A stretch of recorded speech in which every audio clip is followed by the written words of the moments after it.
quero convidar você a abrir comigo a sua Bíblia no livro de Êxodo. Êxodo, capítulo 6. Êxodo, capítulo 6. Nós vamos ler o verso 2 e o verso 3. Amém? Você pode dar um glória a Deus aí? Olha para quem está do seu lado e diga assim: a adoração continua, mesmo quando a música acaba.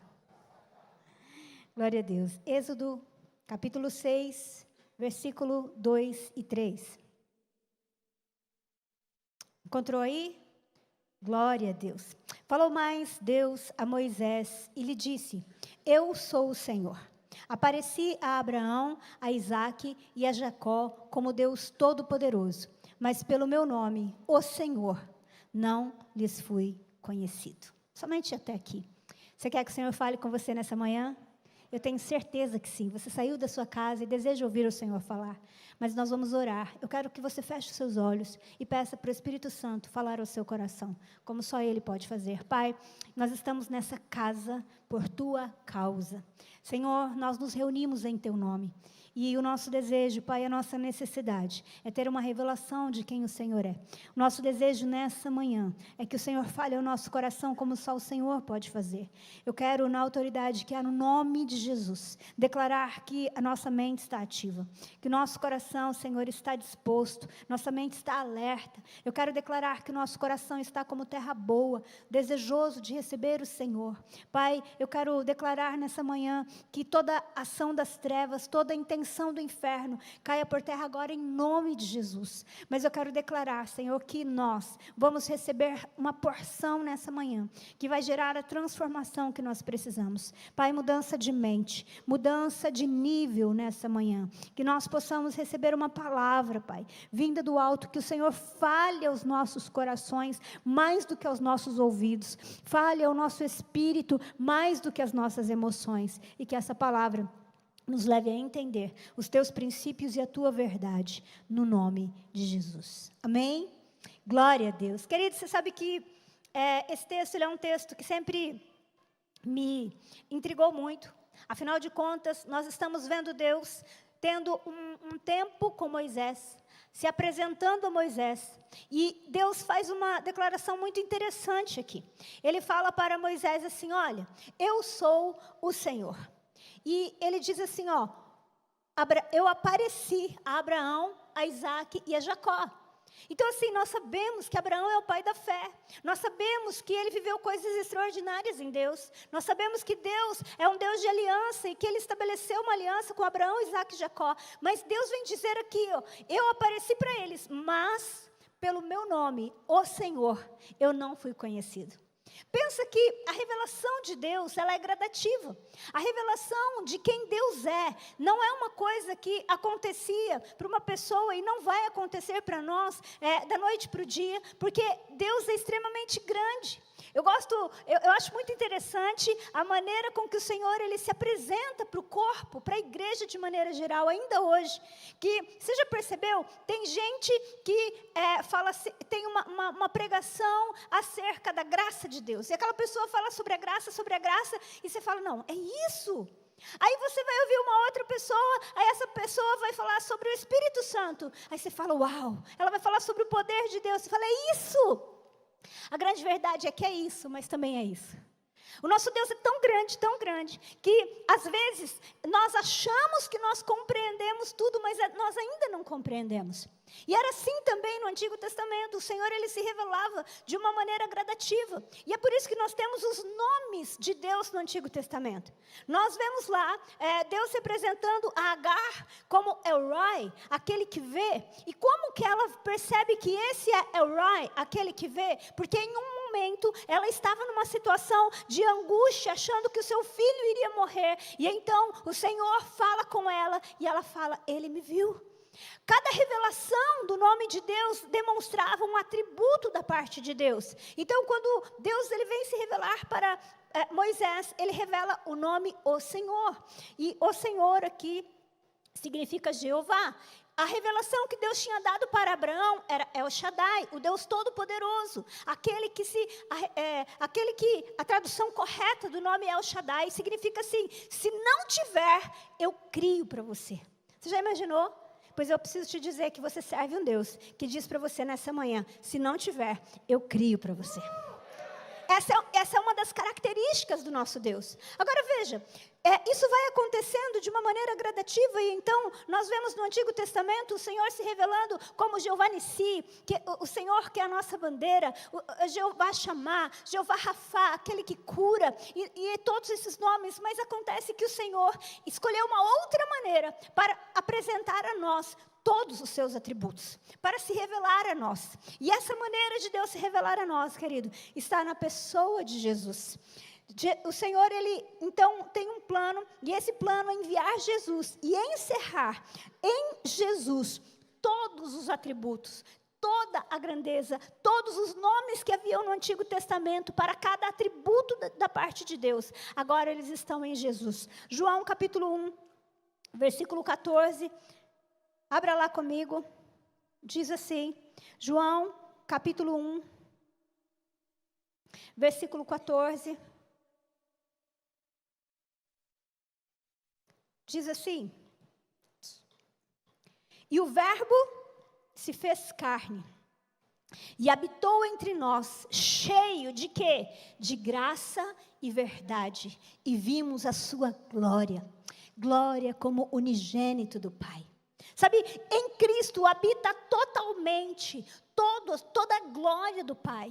E nós vemos, por exemplo, um momento quando Jesus já está se despedindo dos discípulos, que Filipe fala assim para ele: Senhor, mostra-nos o Pai. E Jesus diz assim: Filipe, eu tenho estado com vocês há tanto tempo, e você me pede para ver o Pai. Quem vê a mim, vê o Pai. Então, tudo que nós podemos pensar, tudo que nós podemos conhecer, tudo que nós podemos entender acerca de cada atributo da parte de Deus, nós vamos ver que isso está em Jesus. E por que isso é importante? Porque a maneira com que nós conhecemos alguém determina o nosso relacionamento com Ele. No nome da pessoa de Jesus está toda a plenitude de Deus.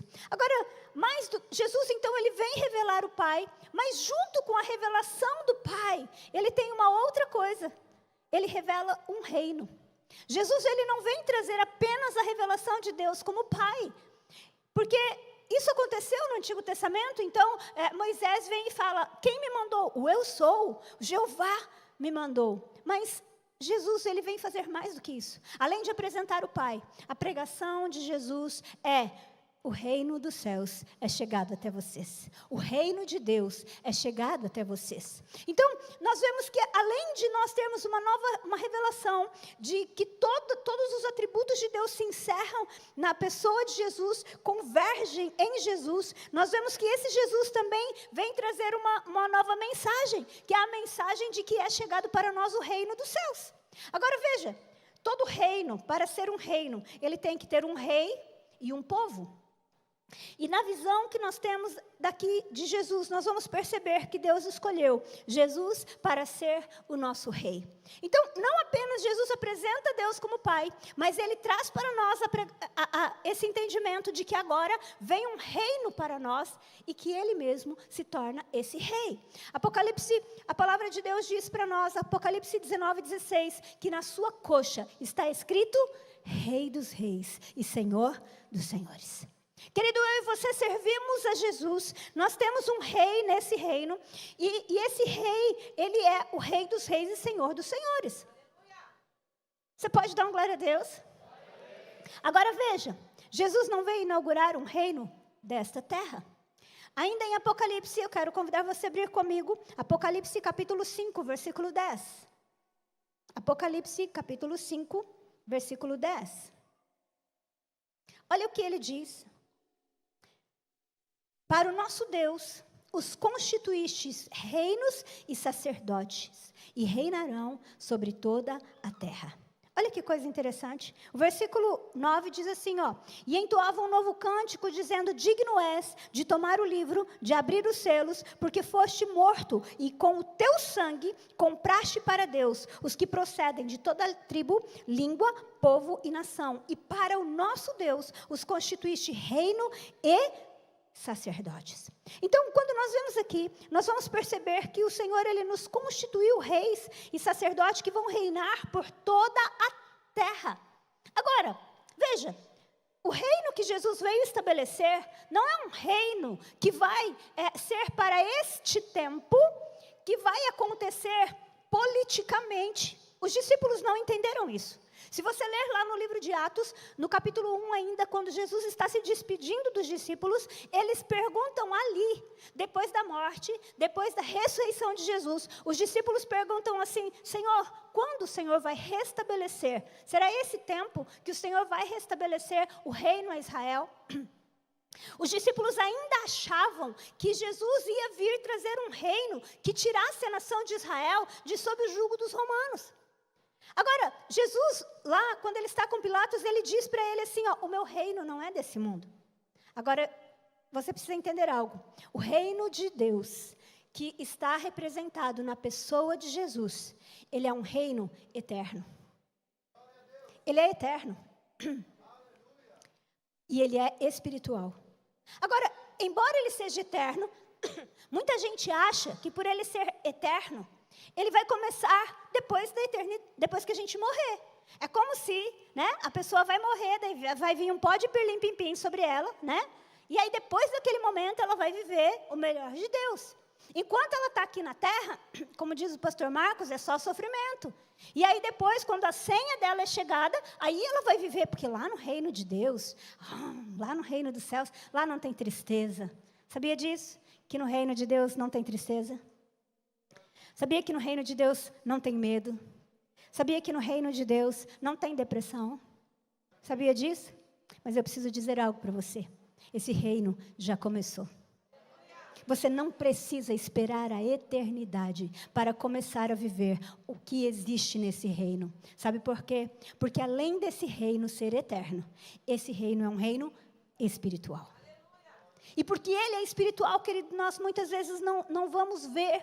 E nós incorremos no erro de acreditar que só o que nós vemos é real. Mas tudo o que é visto fisicamente ocorre no reino do Espírito primeiro.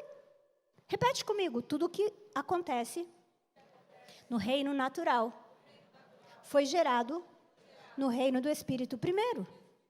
É por isso que a Bíblia diz que nós devemos orar. A Bíblia diz que o que dois ligarem na terra, me ajuda aí. O que dois ligarem na terra, uau.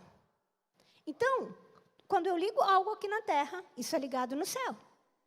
Então, o que vai acontecer depois? Depois que isso é ligado no céu, a Bíblia diz que isso é substanciado na terra. É por isso que Jesus, ele vem falar para a igreja orar sem esmorecer.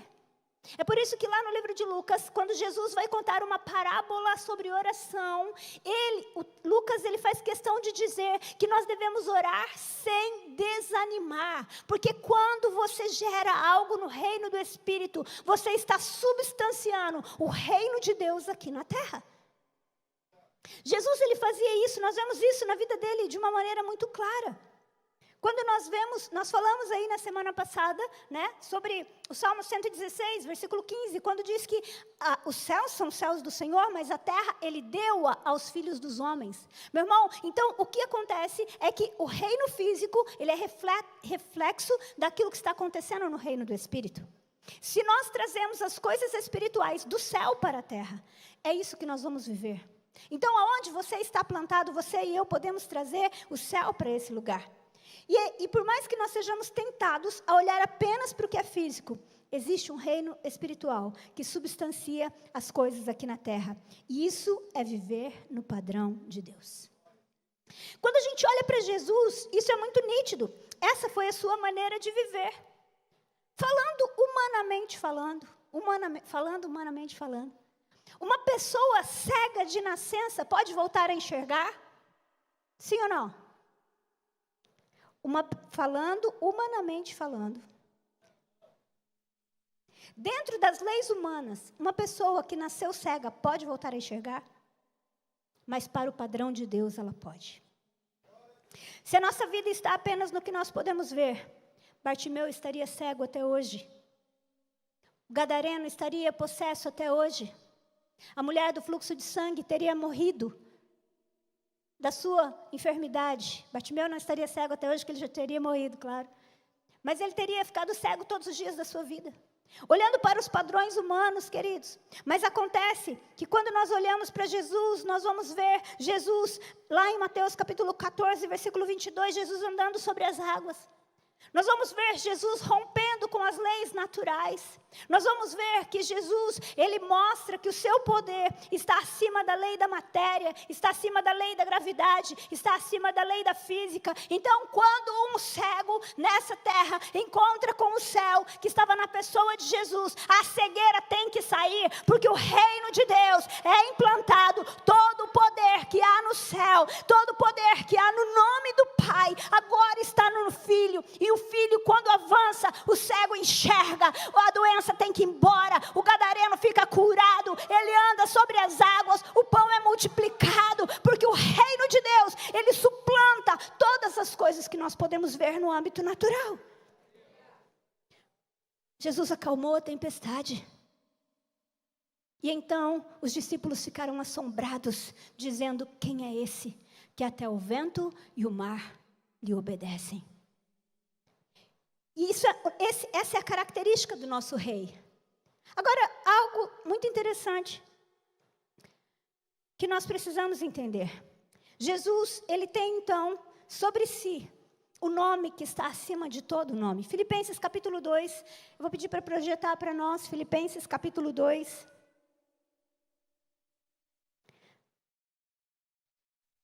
Versículo 9 ao 11. Esse texto diz isso de uma maneira muito clara.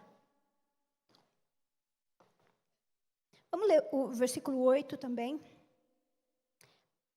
A si mesmo se humilhou, tornando-se obediente até a morte e morte de cruz, pelo que também Deus o exaltou sobremaneira e lhe deu o nome que está acima de todo nome, para que ao nome de Jesus se dobre todo o joelho, nos céus, na terra e debaixo da terra, e toda língua confesse que Jesus Cristo é o Senhor, para a glória de Deus Pai. Meu irmão, quando eu e você entendemos esse princípio, nós entendemos que nós não estamos falando acerca de uma outra religião. Nós não estamos inaugurando uma nova religião. Nós estamos falando sobre o nome que está acima de todo nome. O nome que está acima de todo nome. Agora, olha que coisa interessante. Quando nós queremos voluntariamente compartilhar com alguém tudo o que nós temos, o que nós fazemos? Nós damos o que para essa pessoa?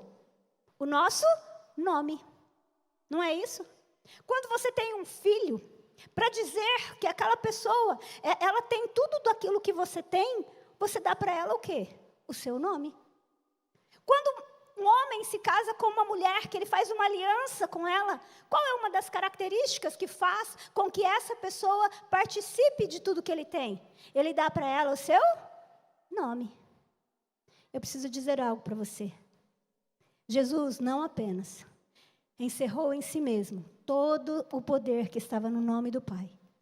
Jesus não apenas veio a essa terra, venceu a morte, tomou sobre si, de tal maneira que o seu nome foi exaltado sobre todo nome, quanto ele também deu o seu próprio nome àqueles que têm uma aliança com ele. E quando você dá o seu nome para alguém, você faz, o pastor Marcos, quando ele vai fazer o casamento lá, ele fala assim, ó, eu faço com você uma aliança e te torno participante de todos os meus bens. Deixa eu dizer algo para você, meu irmão, quando você faz uma aliança com Jesus, o Senhor, Ele faz conosco essa aliança, e Ele nos faz participantes de quem Ele é. Você entende isso? Agora, Jesus, ele fala isso de uma outra maneira. Mateus capítulo 28, versículo 18, ele diz, toda a autoridade me foi dada. Quando ele ressuscita, ele tem essa consciência. E aí ele diz assim, ó, portanto, ou seja, vão. Vocês estão habilitados, porque eu recebi a autoridade. Oh, mas a autoridade não é dele? Mas acontece que ele está compartilhando conosco essa autoridade. No livro de Marcos, e eu quero que você abra esse texto, ele fala isso ainda de uma outra forma maravilhosa. Marcos capítulo 16, versículo 17 e 18. Marcos capítulo 16, versículo 17 e 18.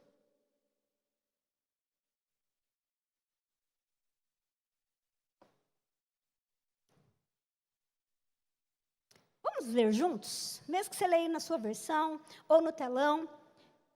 Olha o que esse texto diz. Vamos lá? Vou contar até 3 e a gente lê. 1, 2, 3. Estes sinais hão de acompanhar ou acompanharão aqueles que creem em meu. O que eles farão? Expelirão demônios. Falarão novas línguas.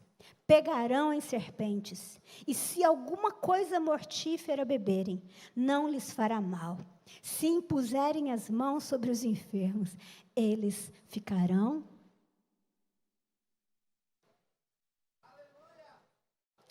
Você sabe de quem que Jesus estava falando aqui? Daqueles que creem em seu nome. Daqueles que creem em seu nome. Meu irmão, você crê no nome de Jesus? Você tem uma aliança com Ele? Então eu preciso te dizer que esse texto está falando sobre você, que Jesus está falando sobre mim e sobre você. Ele está dizendo que Ele compartilha com aqueles que creem nele, que tem uma aliança com Ele. Ele compartilha essa autoridade. E esses sinais seguirão os que creem. Em meu nome, eles expulsarão demônios. Para de ter medo do inferno, querido. Jesus venceu na cruz. Todo o poder está no nome dEle. E Ele compartilhou comigo e com você. Agora é você que tem que avançar e declarar para que o reino das trevas retroceda. Está sobre você. Em meu nome expulsarão demônios. Em meu nome vocês vão orar pelos enfermos e eles ficarão curados. Ah, pastora, mas e se eu orar e ele não for curado? O poder não está em você, o poder não está em mim, o poder está no nome de Jesus. Eu oro e Ele que vai fazer. O Espírito Santo vai operar. Meu irmão, nós precisamos entender que nós fazemos parte de um reino onde o rei tem um nome que está acima de todo nome. E Ele resolveu fazer uma aliança comigo e com você. Ele deu o nome dEle para que nós possamos avançar. E agora, quando eu tenho uma aliança com Ele, aonde eu vou em nome deste nome, eu trago aquilo que esse poder carrega. Então, se lá, antigamente, Ele era o El Shaddai, o Deus que podia fazer todas as coisas, que podia criar, esse nome carrega esse mesmo poder. Ele continua sendo o Senhor Todo-Poderoso. O nome dele está acima de todo nome. E esse nome está agora compartilhando a sua autoridade com todos aqueles que creem nele. Isso é visão de reino. Isso é entender quem nós somos. Jesus está dizendo que o reino dele, o reino que ele veio implantar, já começou. E todos aqueles que creem em seu nome podem trazer esse reino para a terra. Que se nós estamos nesse reino, nós podemos agir em nome do rei. Meu irmão, você tem essa autoridade de agir em nome do rei. O que é que eu e você estamos fazendo com esse nome? O que é que eu e você estamos entendendo? Quando nós fazemos algo em nome de Jesus, é como se Ele mesmo estivesse fazendo. E essa é a chave que precisamos para ver e viver aqui na terra como Jesus viveu. É como uma herança. Eu não sei se você já viu como é interessante uma herança. O pai trabalha, conquista, e então ele dá uma herança para o seu filho. O filho não trabalhou, mas ele recebe como herança. Jesus pagou o preço, e ele deu uma herança.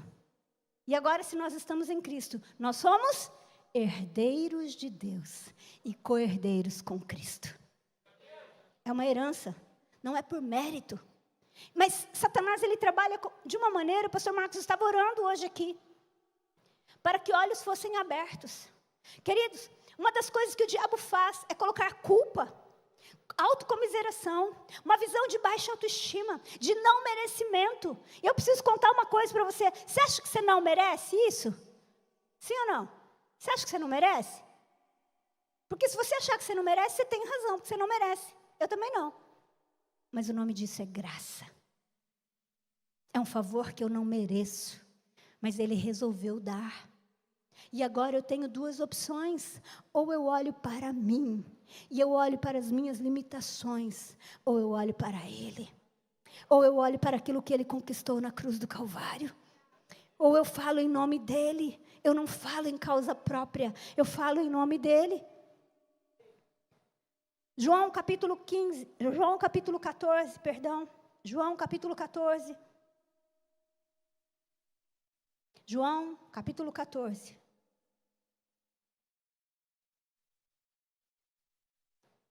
A partir do versículo 12.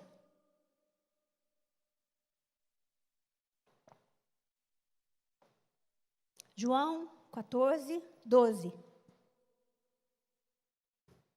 Você vai ler em alta voz esse texto também comigo. Amém? Vamos lá? Vamos ler junto? Em verdade, vos digo que aquele que crê em mim fará as obras que eu faço, e outras maiores fará, porque eu vou para junto do Pai. E tudo quanto pedirdes em meu nome, isso farei, a fim de que o Pai seja glorificado no Filho. Se me pedirdes alguma coisa em meu nome, eu farei. Se me amais, guardareis ou obedecereis os meus mandamentos. Jesus está dizendo assim: olha, vocês estão vendo tudo que eu estou fazendo? Pois eu quero dizer que aquele que crê em mim fará obras maiores do que essa. Jesus está falando aqui de pessoas que vão ser ungidas de uma maneira especial, porque na minha versão diz assim, ó: em verdade vos digo que aquele que crê em mim. Só. Não está dizendo que a pessoa tem que vir de uma linhagem X ou Y. É aquele que crê em mim, fará as mesmas obras. E Jesus diz algo maravilhoso: tudo quanto pedirdes ao Pai em meu nome, eu farei. O segredo é a gente orar em o nome de Jesus, porque o poder está no nome dele. Agora, olha que coisa interessante. No versículo 12, no versículo 13 e 14, Jesus repete a mesma coisa. Se pedirdes, tudo quanto pedires em meu nome, isso eu farei. Todas as vezes que a Bíblia ela repete algo, ela está dando um senso de importância. E Jesus ele faz questão de repetir isso, para ficar guardado no nosso coração. Querido, quando nós oramos em o nome de Jesus, quando nós pedimos ao Pai algo em nome de Jesus, Ele prometeu que vai fazer. Pastora, mas às vezes eu oro algo e Deus ainda não fez. Querido, o Senhor, na sua soberania e na sua presciência, algumas coisas, Deus precisa dizer não para nós. Porque mais importante do que nos tornar filhos mimados, Deus quer nos tornar filhos maduros. E tem coisas que não dá para dizer sim. Quando nós temos lá os nossos filhos, tem coisa que se eles pedem nesse momento, não faz sentido. Não adianta eu dar um carro para o Davi Lucas ou para o João Pedro, que tem 13 anos. Ele não está habilitado para isso, ele não tem maturidade para isso. Então, Deus ele sempre vai falar sim, não, ou espera mais um pouco. E a gente não gosta desse espera mais um pouco. Mas o nosso papel, queridos, é orar em o nome de Jesus. Agora, olha que coisa interessante. O último versículo que eu li aqui, o versículo 15, ele parece desconexo, porque ele fala: se vocês me amam, vocês obedecerão os meus mandamentos. Jesus acabou de falar que tudo que nós pedimos, Ele fará. E depois Ele fala: se vocês me amam, vocês obedecerão o meu mandamento. Deixa eu falar uma coisa: nós não podemos carregar o nome de alguém com quem nós não temos aliança. Nós não podemos carregar o nome de alguém com quem a gente não tem aliança. Eu não posso, não pode chegar uma pessoa na minha casa e falar: olha, a partir de agora, sou seu filho, vou morar na sua casa. Não, eu não tenho aliança com ele. Nós vemos isso lá no livro de Atos, capítulo 19. Atos, capítulo 19, vamos lá rapidinho, acho que dá tempo de ler. Atos, capítulo 19. Algo que a Bíblia fala acerca de Paulo.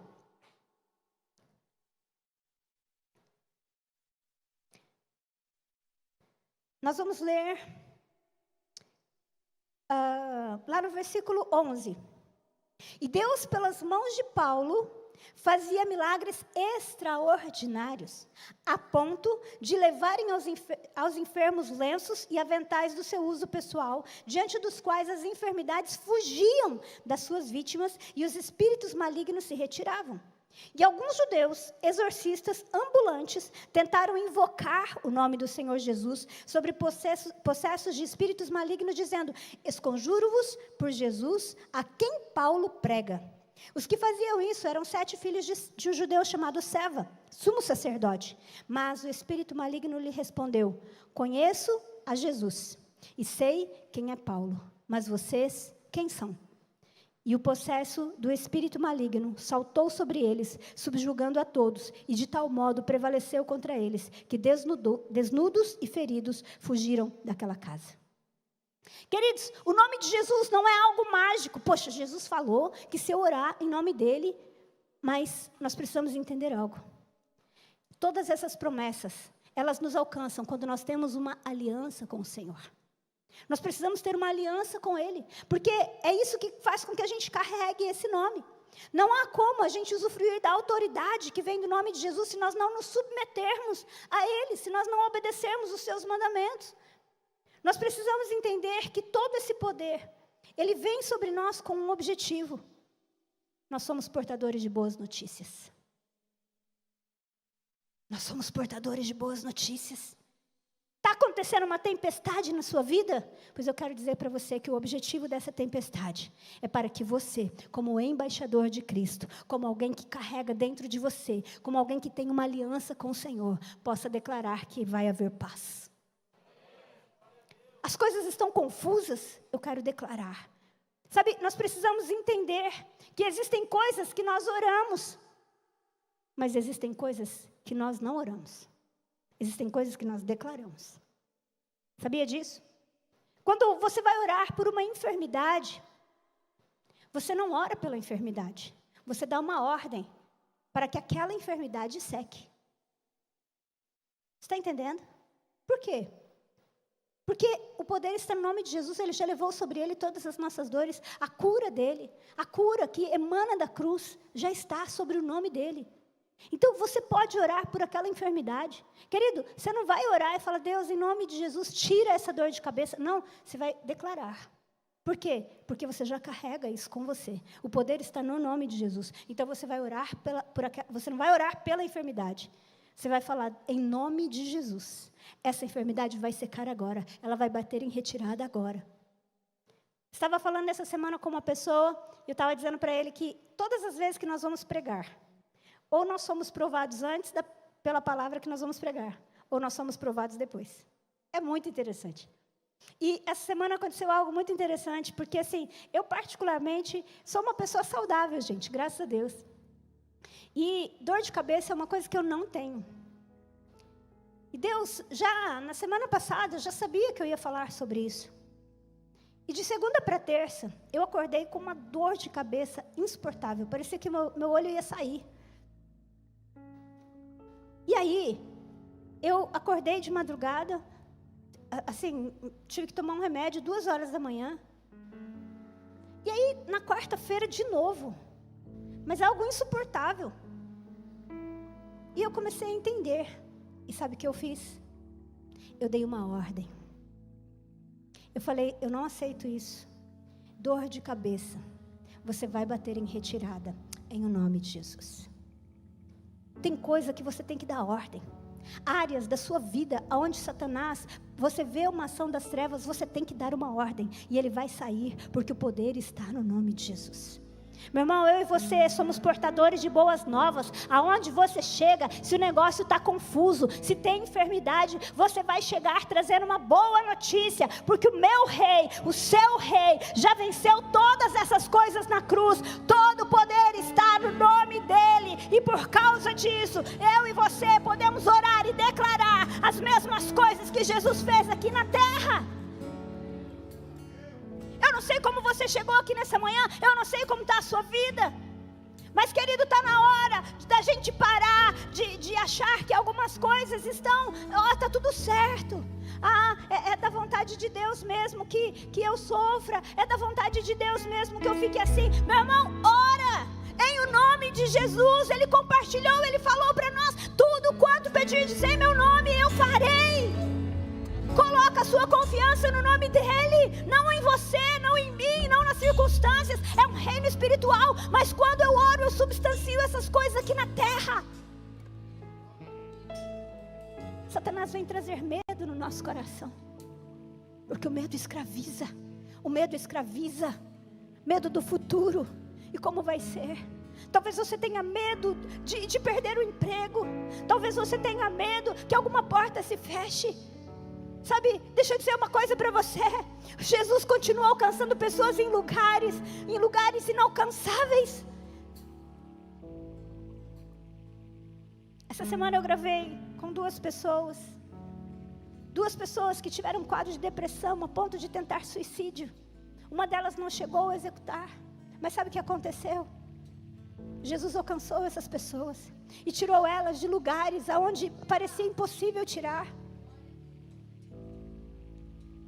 Deus continua com a sua mão forte, esperando pessoas que entendam o poder que carregam, o poder dessa aliança, o poder desse nome que está acima de todo nome. Meu irmão, quando você chegar na sua casa, abençoe sua casa, abençoe seus filhos, em o nome de Jesus. Repreenda a ação das trevas, repreenda o medo. E tome posse dessa verdade.